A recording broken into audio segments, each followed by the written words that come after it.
Asians in North America are still underrepresented in leadership roles, even in careers where Asians are well represented. What are some of the internal and external nuances that might be playing a role in this situation? And what is the role of the model minority stereotype?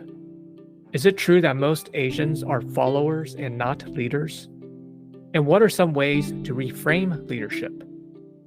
Welcome to People of Color in Psychology, the show that explores mental health topics specific to culture, diversity, and communities of color. I am your host, Jack Zen.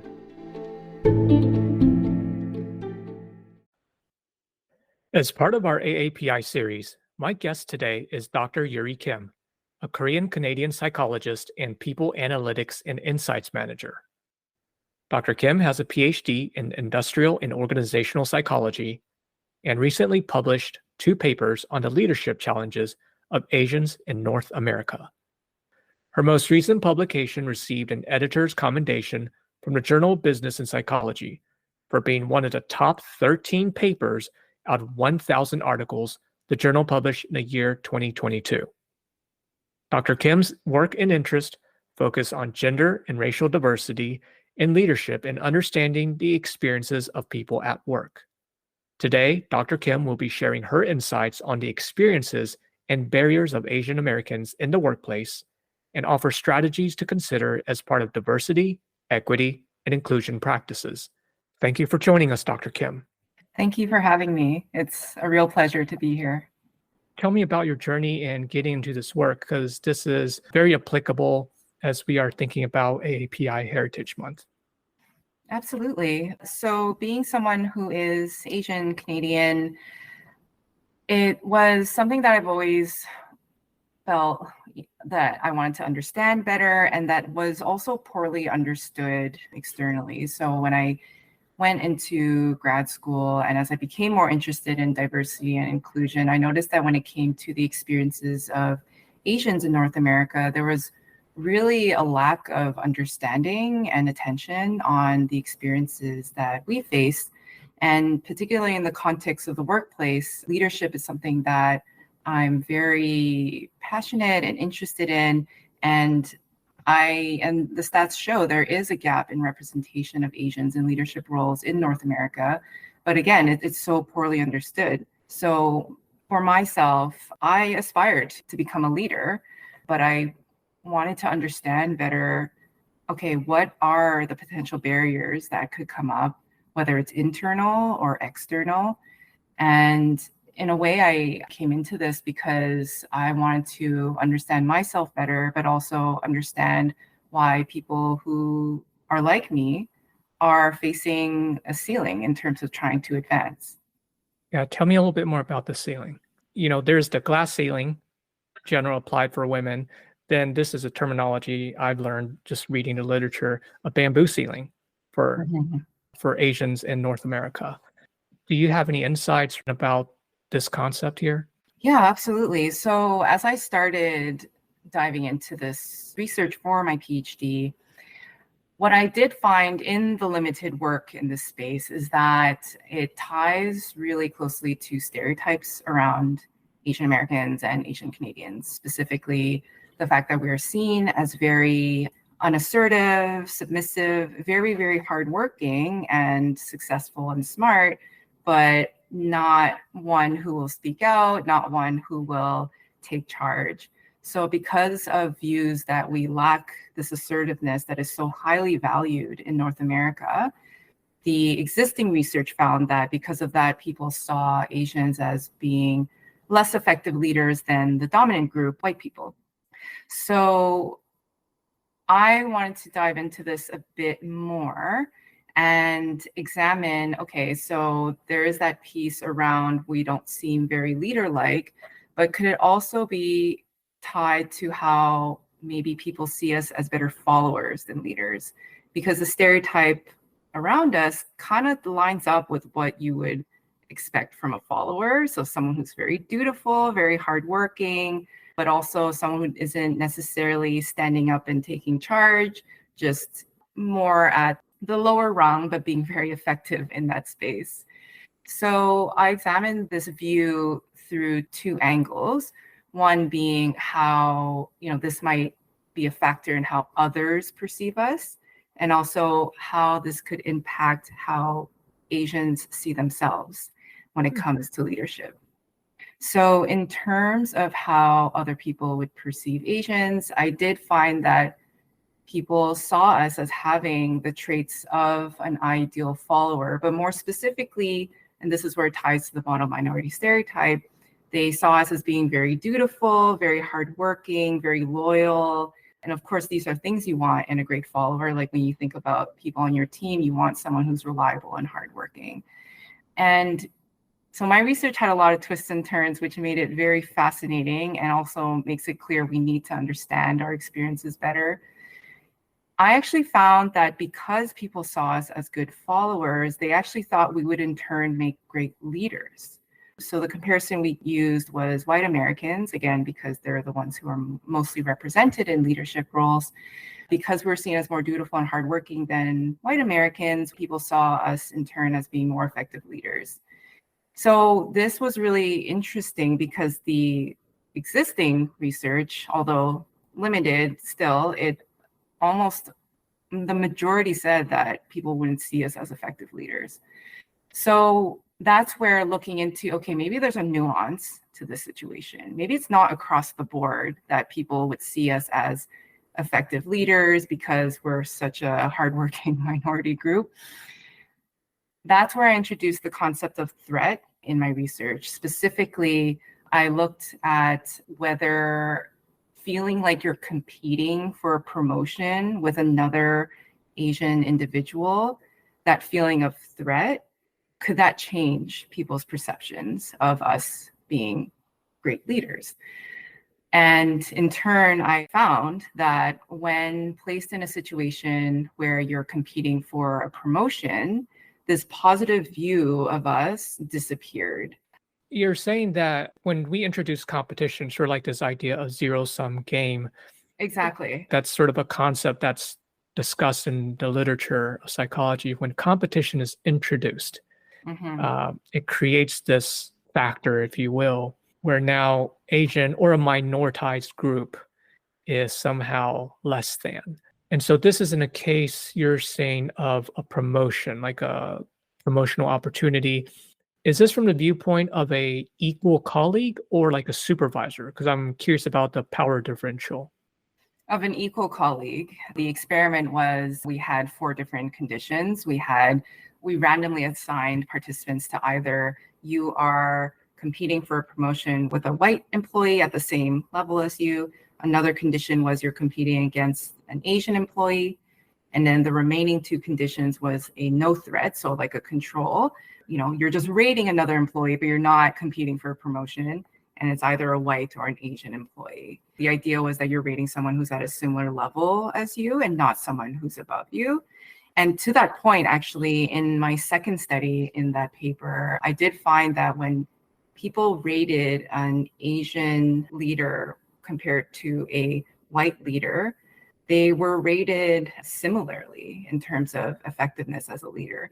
So there's this interesting phenomenon where it seems like once an Asian individual reaches that leadership level, the views of them are actually, they seem just as good as a white leader. But there is something about like trying to reach that point that is creating barriers. So as I mentioned, when people are competing against them, like you said, like the zero-sum mentality, this idea that it's a limited resource, there's limited spots the higher you go up. And this also ties with trends we're seeing. There are research that show that Asians are actually the least promoted racial group, even in fields where we're highly represented, like in technology or medicine. When it comes to representation, as you look up the ladder, the gap just grows. So it's almost like people are happy to hire us, but when it comes to promoting us, that's a different question.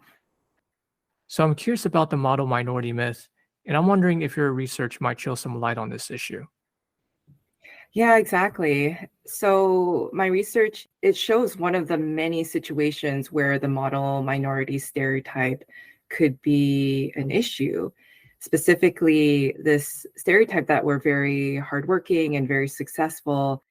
It masks situations and groups of Asians in a very broad umbrella of an Asian community. It masks situations and groups when groups who are in need.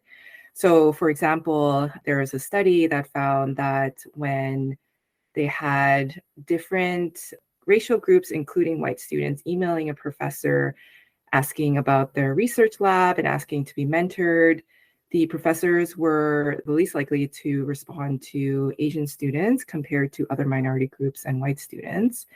And then there is other research that is pointing to how the model minority stereotype might also be preventing Asians from receiving or being endorsed for receiving funding that supports them in government policies, or even research that is aimed at understanding Asian Americans and Asian Canadians.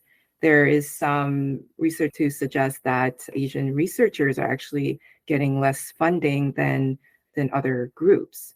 So it's this idea that the model minority stereotype, which is very pronounced in this context here and in the media, and that could in turn lead people to think that we're doing fine.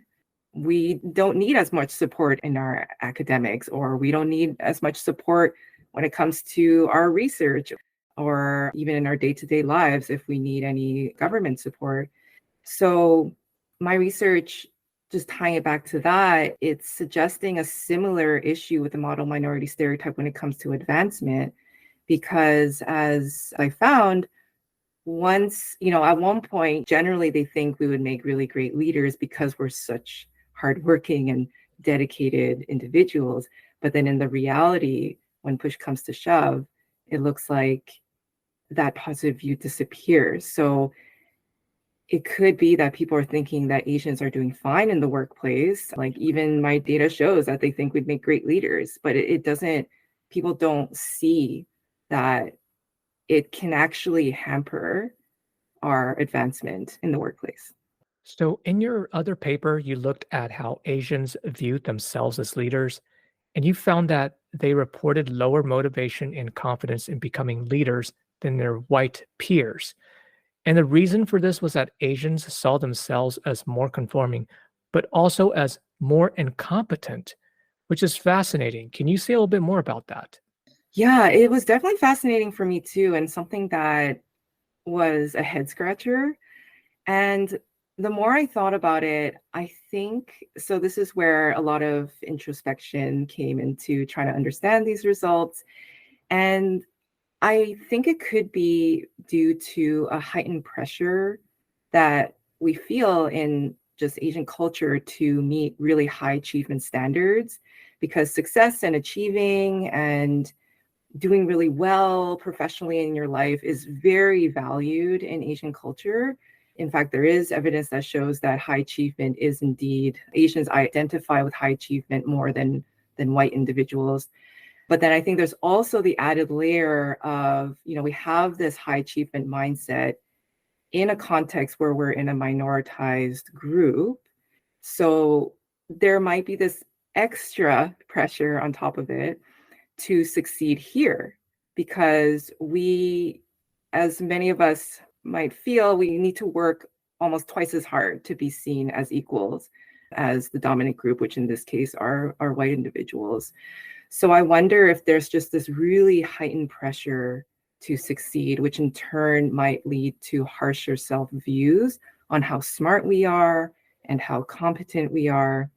There's also another layer, which I wonder if, and this is something where I personally relate to this, is I also wonder if the lower self-ratings on competence is also a way of us trying to motivate ourselves to keep pushing. This idea that we haven't yet hit that high success level. Because as we know, and there's a discrepancy between what we expect and where we are, that motivates people. So there's a part of me that wonders if, oh no, I'm not super competent, and I know I got to reach that high level. So that gap could potentially be a reason why we rate ourselves low to try to motivate ourselves. So that is some thoughts around why I think these low ratings are happening. But I do want to stress that I don't want what I'm saying to be like, oh, it's on us, like, because we're rating ourselves harsher, it may be impacting our motivation to become leaders.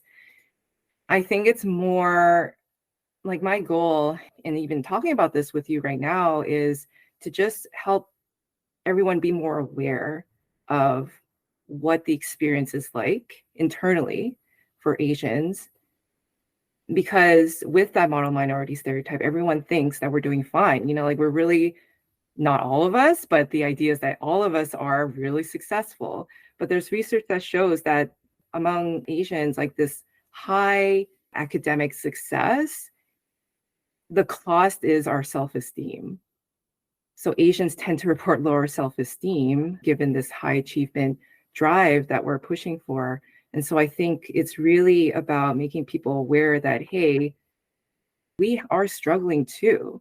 And because there's generally less support for resources for Asians, as I was mentioning before, including mental health services targeted to Asians, like this is just a call out that we do need these resources as well. Not to take away from other groups that needs them, but it's more like we also need them. And we are actually not doing fine. There are these hidden struggles that we're experiencing that I think more people need to be aware of. Thank you so much for bringing that out and highlighting this for our listeners, because that really does perpetuate the story of model minority. We are doing fine when in fact we really aren't. And as you were highlighting the internal cost, it also makes sense if my identity is tied to just achievement, that's my singular identity. I lose sight on the fact that my identity is made up of other areas of who am I in society. Right. Yeah, yeah. Yeah. So, in thinking about this, what were some of the challenges you experienced as a Korean Canadian, and how did you overcome them? Yeah. So this ties again with, growing up with Asian values, but also having those values in a North American context. The challenges I realized was those values, the ones that I endorse and that I embody, are at odds with values that we endorse in a Western culture. So in particular, so me being very agreeable, very conscientious, very humble, that is seen as very, in this context here, as being very quiet. Or I've been told many times that you're too nice, like you're too accommodating. And when I hear these things, it's hard because it essentially makes me feel like these are values that are really appreciated in Asian culture and valued in Asian culture. And it's almost like I'm too Asian in this context. In many ways, as you're talking about that, there is a sense of rejection, like, oh, you're too quiet, you don't speak up. Mhm. It's like I'm rejecting your value system, your Asianness, and I need you to be Yeah. something else. Ooh, Yeah. And I think it was just an aggregate, just an accumulation of growing up here and hearing those. And one or two moments when people say that to me, it's like, okay. But I think it's kind of like, when you're holding a cup and there's like slowly water dripping, I think over time it feels heavier and heavier.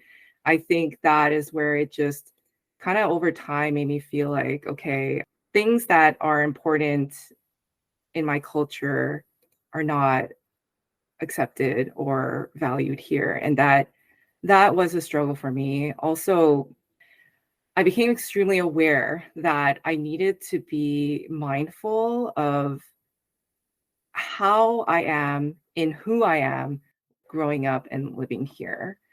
So this is where, on the one hand, I didn't want to feel ashamed or hide those aspects of me that are part of my cultural upbringing. But on the other hand, I want to, to put it very dramatically, like survive here, right? Like I want to do well here. I want to succeed here. And I think this is why I went into this research to also understand myself better. And so over time, and what I'm still doing now is I've been being very almost critical of, like, for example, having, me being too quiet or too agreeable. I can see how, in a meeting or in a group or wherever, not sharing what your ideas are, or not sharing with your supervisor what your career goals are. I can see how that can be problematic, because here we do need to share and let people know, let ourselves be known.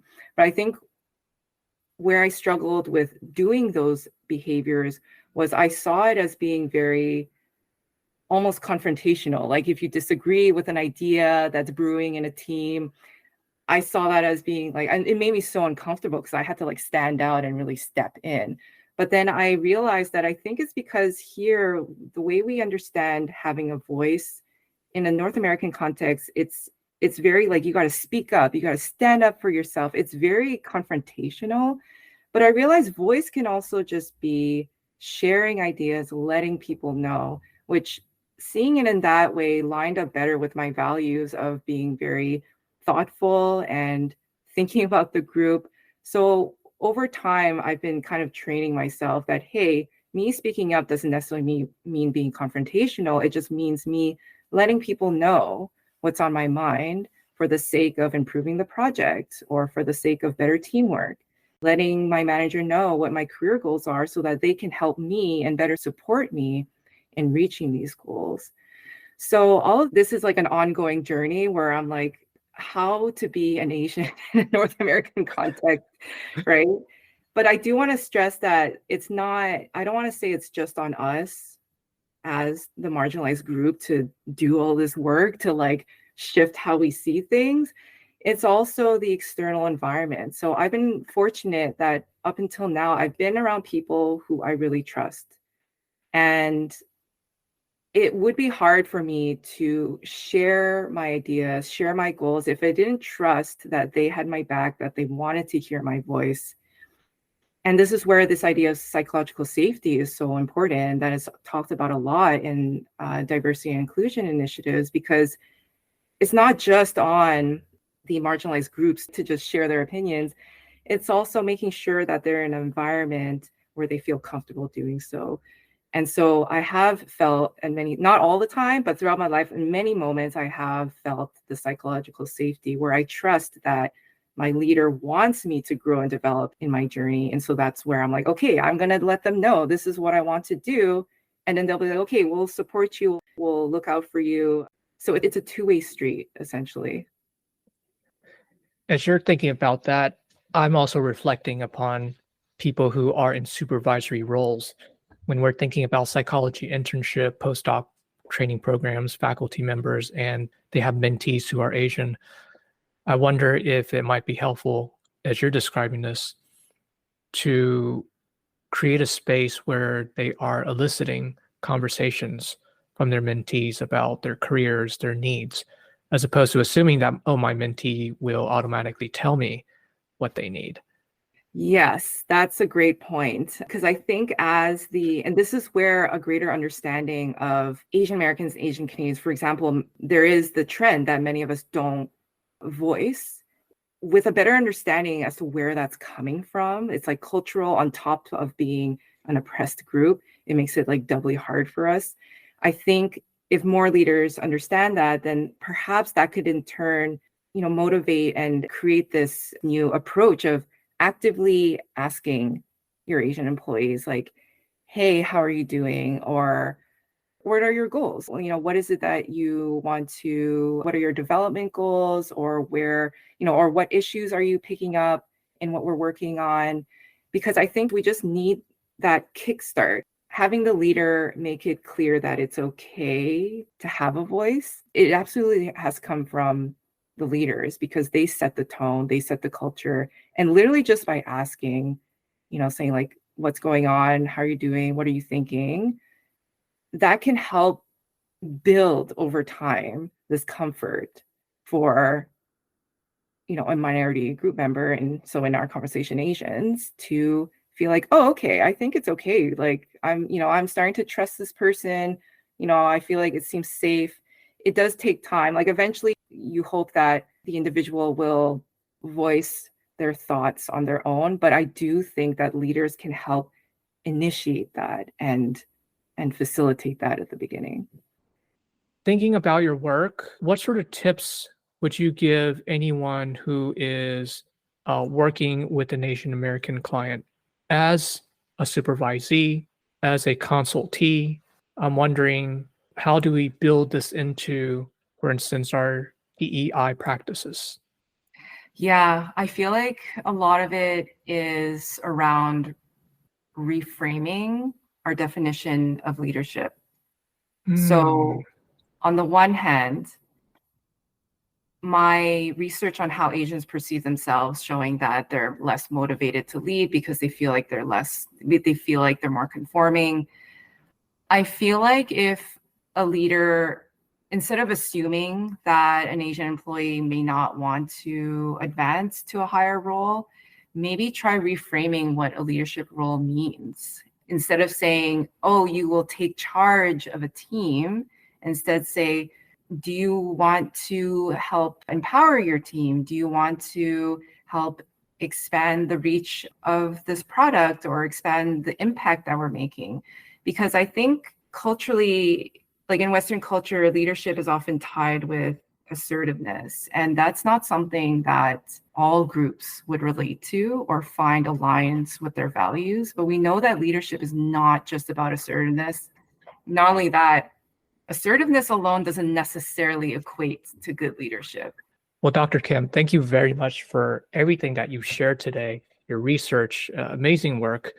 And as you were highlighting, just being very genuine about your experience. So, how might people find you? Yeah, people can find me on LinkedIn. Just look me up. My name is K. Kim. And definitely, if anyone has any questions, feel free to message me on LinkedIn. I would be happy to connect. All right, Dr. Kim, again, thank you so much for your time today. Thank you.